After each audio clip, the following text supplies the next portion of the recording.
we have quite a large number of horses, older horses, so horses over the age of 15.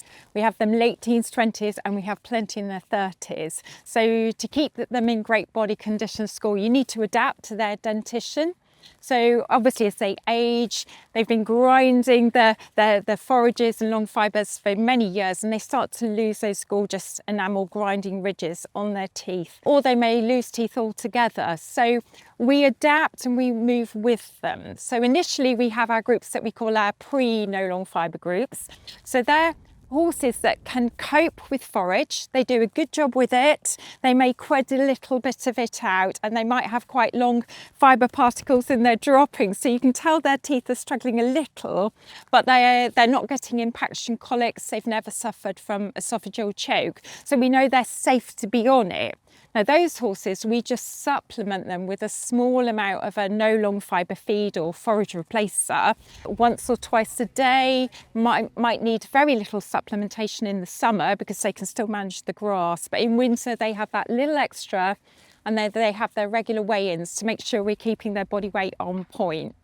As they get older, obviously their mouths start to deteriorate further, and provided every time we dental them, we ensure they're comfortable.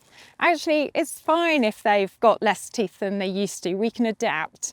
So during the winter months, they will have a pure forage replacer diet. So there's lots of great products on the market that can give you a really balanced diet. But very importantly, you need to stay high in fibre.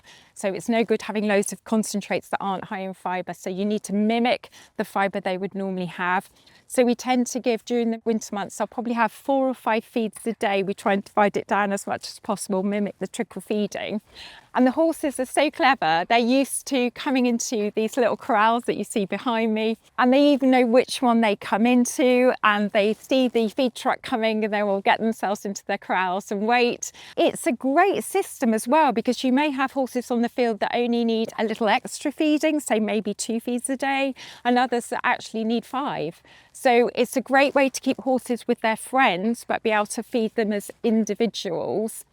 And then over the course of time, as I say, they progress through to becoming completely no long fibre equines. And we make that decision based on their clinical health. So usually it will be that a horse has either started to show symptoms of colic, impaction colic, or they've had a choke. And at that stage, we know we need to take the forage away completely. We do make that decision very carefully, because obviously a horse that can spend ages chewing forage, even if it then quids part of it back out, it's enrichment, it's giving them something to do. So it's really important to make that decision at the right time to move them to complete no long fibre.